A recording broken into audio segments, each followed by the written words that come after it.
joined by the away team coach Manqoba Mngqithi, just to give us a review, 90 minutes, I guess.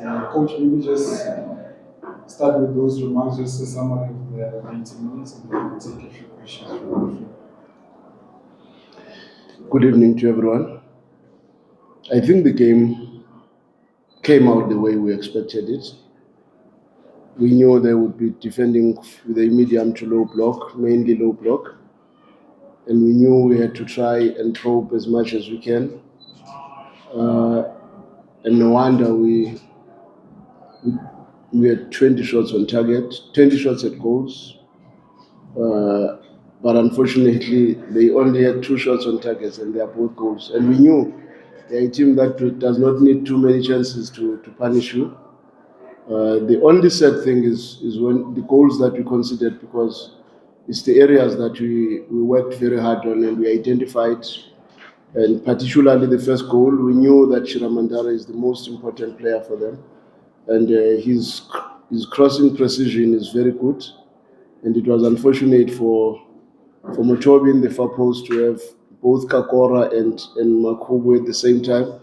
And he made a mistake of trying to jump to the one who was in front of him, and the ball was played behind.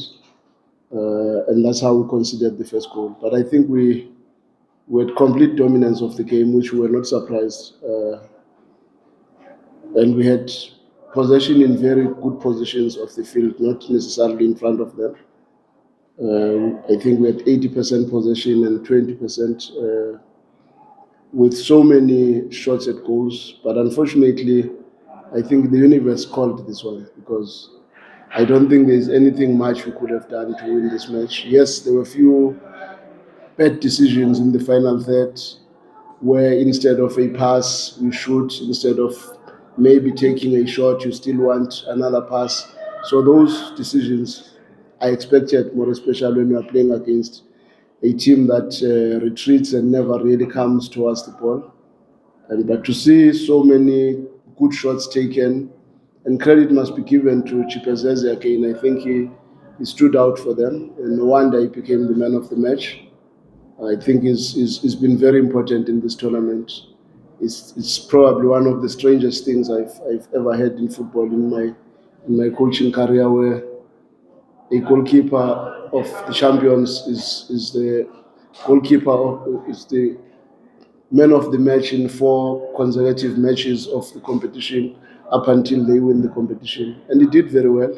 We must give credit to him, and also give credit to Clinton, because I think his team plays to his strength. They are a team that is looking for those counter-attacks. They're a team that does not really mind not having possession. And they're a team that really would not even mind the amount of time or the ball they have in a game. And that ultimately led them to winning the match. But I honestly think I will be unfair if I say we lost the match through lack of trying and the players were not giving their best. I think the boys tried everything they could have tried to win the match. But unfortunately, I just think it was just not to be. And it was set in the universe from the beginning, maybe, what is going to transpire here, because I honestly think we did what we were supposed to do. Thank you very much, Coach. Let's take questions from the floor, if there are any. Just by a show of hands. Can I see? Let's go to Mr. Blessing, then Tapan. Coach, unfortunately, the way of football is that there will be questions again about your post. I mean, you've won 11 of the last 12 games since the Stellenbosch, since you lost the 2 to Stellenbosch, when there was a lot of speculation about your future. Do you fear now again that topic will raise its head again? Oh, in football, you can expect anything. If you choose to become a coach, you must expect that in this space, our jobs are always under scrutiny every week. Every week we have to deliver. It's unlike a CEO of a company who has to come on at the end of the financial year. But with us football coaches, it's always going to be, where are we going? Are we going towards the right direction or the wrong direction? But I'm still very optimistic we are going the right direction. Thank you. Tsepan, next. Coach, from Bloemfontein. Lost 3 finals now in about a season and a half. Is there concern from your side that Sundowns is not rising to the occasion when it matters most? And looking at how you lost the Nedbank Cup final and this one, you score first, then concede late. Just your comment on that as well. I think we've gone into that spell where things are just not going our way in cup matches, and you really would not put a finger on it, because I remember even in the game against Pirates, I think we were on 70-30 in terms of possession, and we had a lot of shots at goals. We did everything right again, but unfortunately in the latter stages of the game, they created a goal out of nothing, and we lost the final. The MTN 8, I think we also did very well there. I wouldn't blame anything on the team, but in football you must know that sometimes you will win, sometimes you lose. It is very unfortunate that in a competition where you have scored 12 goals in 4 matches and only conceded 2, you lose that competition, because that is the most sore point. Where when I won the MTN 8 with Golden Arrows, I think we scored 11 goals and conceded 1. This time around, we have scored 12, conceded 2, but we are out without the cup. And for me, that was a very good return. But unfortunately, when it mattered most, that's when we let it go. I think we have other hands on this side as we wrap up. Do you have any questions from the local Free State media? We are in your house here. We don't want to offend you. Okay, we've got a. Can we give him a microphone? Just. Yes, sir. Okay, thank you. My name is Tewasitina. I'm from the year 24. Coach, last time when you spoke about the same strike rate, and this time around things didn't go your way. What was the difference in terms of conversion of chances that you created? They scored 2 out of 2 shots at goals. We scored nothing out of 20 shots at goals. That was the difference. Okay, last round of questions, starting with Temba. I'm getting a microphone here. I've noted it will as well. Timber Shabalala, Joseph Sports. Hard luck on the loss, coach.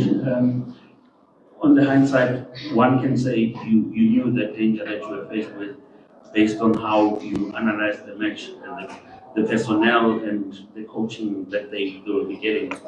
But would you say your players did not grasp the danger as much as you did looking at the outcome of the match? I think I would be very unfair to blame the players for not grasping the concept, because they kept Mandare quiet throughout the match. Sailor had a very good game, but just one moment where maybe if he closed more his left foot and did not allow the cross, we would not be talking what we are talking now. And on the set piece, we were even more worried that it would be Makubu who comes short in the near post. And we were clear in our instructions that we should not allow anyone to edge us in the near post for that flick. And it was unfortunate we were edged by an even shorter player, Utapo, who came in front of Lucas and had that flick.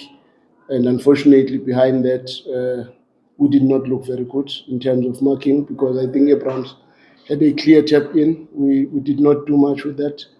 But if I say, for a team that only allowed 3 shots at goals against and had 20 shots at goals 4, and I say they did not grasp the concept, sometimes we must just accept that we can do so much. And but the gods of football and the universe, when it has said this is going that direction, it goes that direction. Because truly, if you also check the header that Peter had in front of the goalkeeper, the one that dropped and went over the bar. Under normal circumstances, if you were to ask him to head that ball again over the bar, it would never go over the bar because it is the most difficult thing for it to go over the bar. But in football, these things do happen, and we must accept. Those who've been in a game for long, they know. Sometimes you lose matches you don't deserve to lose, and sometimes you win matches that you don't deserve to win, and that's what happens in football. Gundego.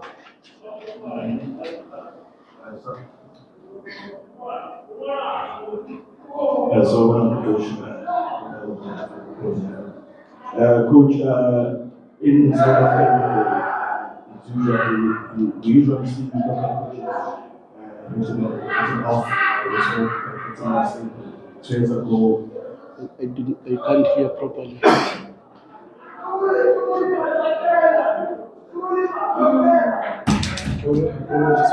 Just hold on, let's just sort it out.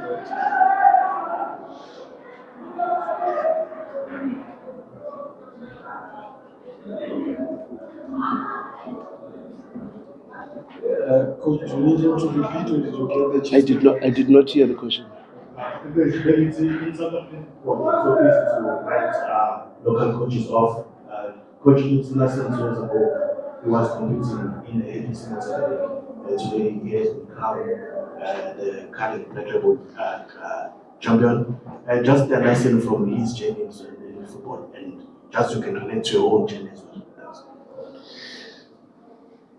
No, I mean, I think it's a societal problem. We and also you guys, you sometimes kill people's careers by not being objective and being sensational. I have never thought Clinton is a bad coach from the beginning. He did very well in his early stages when he was easily going to be termed premature or not yet matured enough.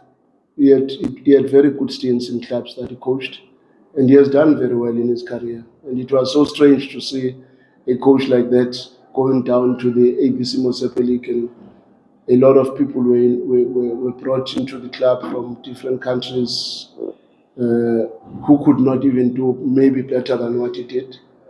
But we are a society like that. It is in our nature to wish bad for anyone. We hardly wish good, and it's something that maybe you as the custodians and people who can be listened to, if you are more pragmatic, you are more positive, you are more objective, you will help because your voice is heard all over. But when you are destructive and you are negative, you will always create problems. But the truth of the matter is, I'm happy for Clinton because I believe he stuck to his guns and played with the resources that he had. I think at Golden Arrows I was playing almost like him because I knew there are areas I cannot compete on the pitch, and I must use the 30% or the 20% that I have to good effect, and that is usually on your set pieces, that is usually on your transitions from defense to attack. And I must say Makubu has been a revelation for his team. Shiramandare, whom again you ruled him out, and he has always been a good football player, but unfortunately it was very easy to say, no, those players that were brought like this, they were bad, and ultimately they lost their jobs, which I think they were very good football players. And he's proving now, probably 5-6 seasons after he was taken out, maybe in an environment where now he would be shining. But we don't have patience and we don't have time for our own. Coach, I think we can end it here. Should I take one more? It's up to you. No, I was going to take a new hand.